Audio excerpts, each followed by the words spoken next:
Okay, as promised, today we're going to learn how to make oil-free vegan tater tots. Easy peasy. You just, first I turned the oven on to my usual 375, and I got some parchment paper on my cookie sheet. So now I'm going to go get the potatoes. So yesterday I boiled up this big pot of potatoes, cooked potatoes, and for my purposes tonight, I don't know,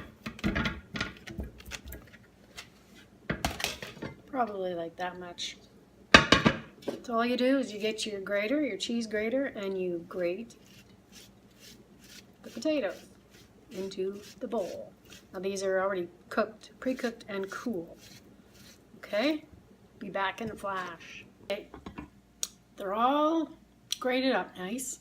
You don't need to have any liquid in there because they're, the starch in them will make them sticky. So next you put what kind of spices you want. If you don't want any spices, don't put any spices in. A little salt and pepper. I like garlic. I'm very generous with my spices. Onion powder.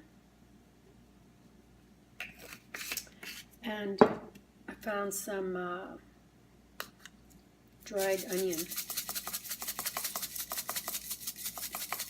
like onion flakes. I'm an onion fan. And also in here there's crushed chilies. Get a little spice. I like a little spice. When I'm done with these, I like to dip them in sriracha. Good. So then you just mix all the spices in, and then I'll show you the next step. So what we're doing next is we're taking our, if you want to add a little salt and pepper in there too, that's good. We're going to take our mixture and we're going to form it into little tater tots. A little smaller maybe, that's a little big one. Whatever size you want. There you go. There's a little tater tot, and then we'll put it on the parchment and we'll keep going. Takes a while,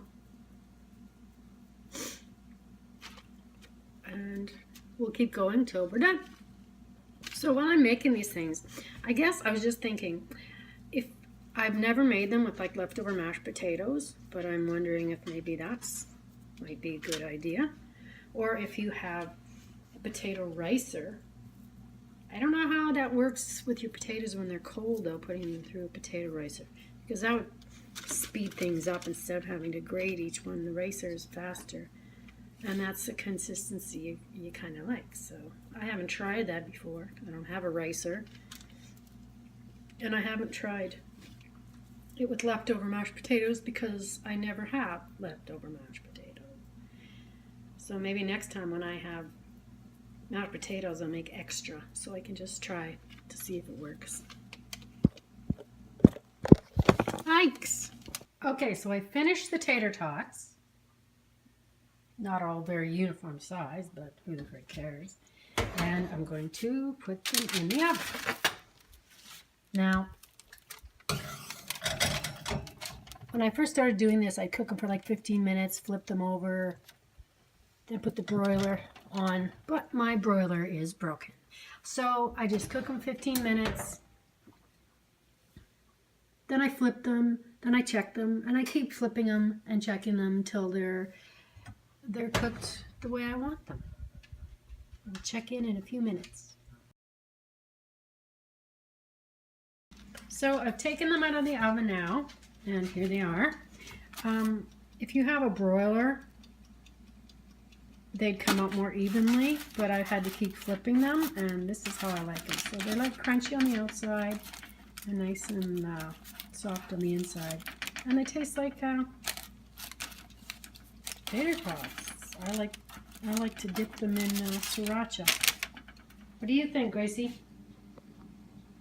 Ready to eat?